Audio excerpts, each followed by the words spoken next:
साथियों, आज मैं जिस बाग में बैठा हुआ हूँ, मेरे चारों ओर वृक्ष ही वृक्ष हैं, पेड़ पौधे हैं। देखिए, ये पूरा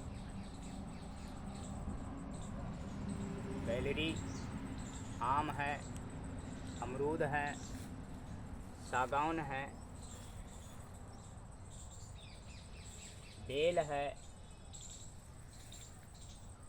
और आंवला है।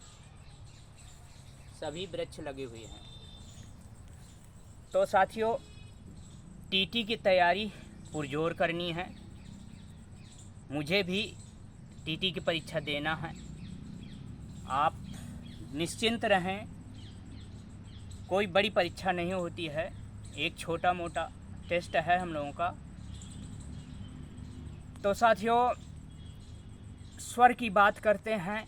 संस्कृत में 13 स्वर होते हैं और हिंदी में 11। संधि के रूप में चाहे हिंदी हो चाहे संस्कृत हो, दोनों में लगभग कॉमन रहती है। तो दीर्घ संधि को देखते हैं। दीर्घ संधि का सूत्र होता है अकः सवर्णे दीर्घः। अक प्रत्याहार आता है, जिसमें से शुरू के 2 सूत्र लिए गए हैं, आ ई उ ड़ और रि लृ क। अंतिम जो अक्षर होता है उसको हटा के जो बीच में वर्ण आएंगे वो सब अक प्रत्याहार के अंतर्गत आएंगे। यानी कि प्रत्याहार में वर्णों का संक्षिप्त रूप होता है। ये ध्यान रखना है कि दीर्घ संधि में समान स्वर, यानी कि जहाँ से दोनों पार्ट अलग होते हैं तो उनमें समान स्वर होते हैं। जैसे आ इधर भी होगा तो आ उस पक्ष में भी होगा, चाहे बड़ा ह्रस्व स्वर हो या दीर्घ स्वर हो। ह्रस्व और दीर्घ कोई भी स्वर हो सकता है, लेकिन समान होंगे। और ध्यान रखना, जब मिला के बनेंगे तो बड़ा ही स्वर आएगा, बड़ा स्वर आएगा।